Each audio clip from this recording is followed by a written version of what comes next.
దేశంలో మన హక్కుల సాధన కోసం అలా ఇదే మనకు ఇబ్బంది అవుతుంది.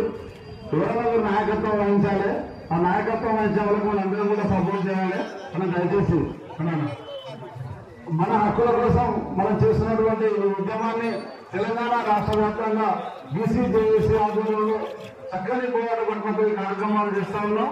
మన అచ్చంపేట మండలంలో కూడా మరి ఈ ఉద్యమాన్ని రాష్ట్ర స్థాయి వరకు ఉద్యమం తీసుకోవడానికి మనం అంతా పనిచేయాలి. మరి నేను చాలా మంది పెద్దలు మాట్లాడారు. మా రైతు సంఘం నుంచి కూడా నేను రాష్ట్ర ప్రచార కార్యదర్శిగా అన్ని జిల్లాల్లో కూడా సమాచారం ఇవ్వడం జరిగింది. అన్ని జిల్లాల్లో కూడా మా వాళ్ళు పాల్గొంటా ఉన్నారు. నేను కోరేది ఒకటి, మనము కాంగ్రెస్ బీసీలము, బీజేపీ బీసీలము, టీఆర్ఎస్ బీసీలము, లేకపోతే ఇంకా ఏ పార్టీ బీసీలమో కాదు, మనమంతా బీసీలమే. గ్రామాల్లో ఉన్నటువంటి మనల్ని వ్యతిరేకించేటువంటి ఎవరైతే ఆ 5-6 సంఖ్యలో ఉన్నారో వాళ్ళందరూ ఏ పార్టీ వచ్చినా కూడా వ్యక్తి ఎలక్షన్ పోటీ చేస్తే అందరూ సంఘటితంగా ఆ వ్యక్తిని గెలిపించుకుంటారు. మరి మనం అందరం కాంగ్రెస్ బీసీలు కాంగ్రెస్ కు, టీఆర్ఎస్ బీసీలు టీఆర్ఎస్ కు, బీజేపీ బీసీలు కేసి మరి 508 ఉన్నటువంటి బీసీలు వాళ్ళు చిత్తుగా ఓడిపోతారు. 1-2% ఉన్నటువంటి వాళ్ళు గెలుస్తారు. ఎంత దరిద్రం అంటే మొట్టమొదటి సర్పంచ్ ఎలక్షన్లు వస్తే అందరూ కలిసి ఆ యొక్క 6% వాళ్ళని సర్పంచ్ గెలిపిస్తారు, వాళ్ళ భార్యను భర్తను. తర్వాత మరి ఎంపీటీసీ ఎలక్షన్లు వస్తే అయ్యా మాకు ఎందుకు, నీ భార్య సర్పంచ్ ఉంది, నువ్వే ఎంపీటీసీ ఉండని మరి అది కూడా ఆయనకే గెలిపిస్తారు.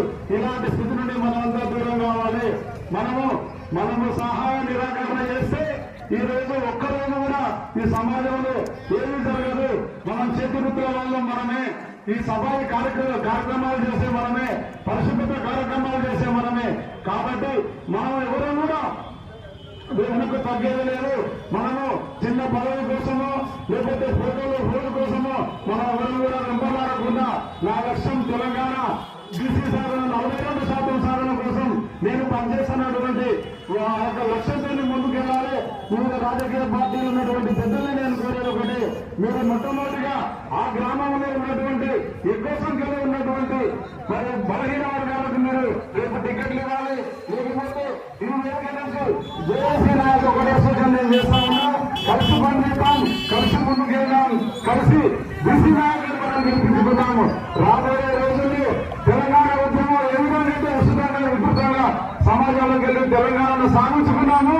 అదేవిధంగా ఈ రోజు వరకు ఈ ఉద్యమాల్లో ఉంటూ ప్రతిరోజు అవసరమైతే ప్రతి దినము దీనికోసం సోషల్ మీడియాలో కానీ అవసరమైనటువంటి వేదిక ఏదైనా సరే ఆ వేదిక మీద బీసీల హక్కుల కోసం మనమంతా